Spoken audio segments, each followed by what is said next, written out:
Meg pulled Charlotte's ear confirms she's rotten to the core. Recently, the online community stirred up bitter criticism against Meghan after the palace publicly announced that the nanny Maria had sent Charles a shocking clip. According to the clip, Meghan maliciously approached Princess Charlotte and pulled her ear, while the Princess of Wales was not around her at Queen Elizabeth's funeral. Previously, the online community had posted countless articles revealing Meghan's evil nature and unacceptable actions. Besides, Meghan was also criticised for her cruel actions towards her husband Harry. Recently, the media released photos of his face covered with bruises and even bite marks on his hands. All of this is due to Meghan's abuse and mistreatment of him.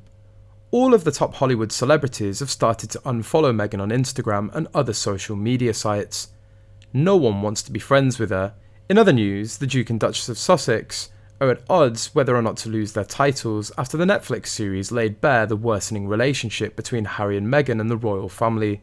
Their two-part, 6-episode show saw Harry launch more scathing criticism of the royals, even lifting the lid on his feud with brother Prince William. With the relationship between the couple and Harry's family well and truly soured, betting platform OLGB has put the Sussexes losing their titles at 2-1 odds. They also priced Harry and Meghan to break up at 5-1. The couple to relocate back to the UK is at 10-1, and Meghan to run for president at a much less likely 100-1. Elsewhere within the royal family, King Charles is to abdicate is priced at 20-1 odds. Speculation over whether Harry and Meghan could lose their royal titles has been rife for months now. Earlier this month, a group of Tory MPs even called for the titles to be taken away after the first part of the Netflix documentary series was released. Isle of Wight MP Bob Seeley said Harry and Meghan were trashing the monarchy and announced his plans to bring forward a bill to have their titles removed.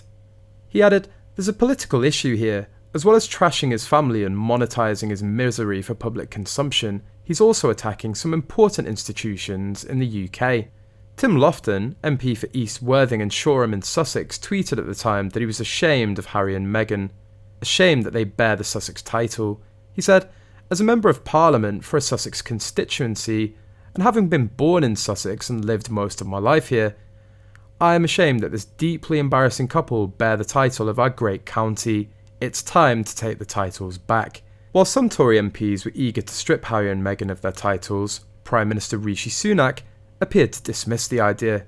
When asked whether the Prime Minister would back such a proposal, Downing Street said in a statement, "I believe you're referring to a private member's bill which we do not support." While the Sussexes have been met with a mixture of backlash and support for the Netflix show, Harry is far from done when it comes to speaking openly about his views on life within the royal family. Harry's memoir Spare will be released on January the 10th, meaning he could once again take aim at the royal family over their treatment of Meghan. He'll also speak to ITV in an interview to promote the book. Tom Bradby will conduct the interview. He's the journalist who asked Meghan whether she was okay during the Sussexes tour of South Africa back in 2019. The publishers of Spare have built up the book as a landmark publication that will tell Harry's story with raw, unflinching honesty.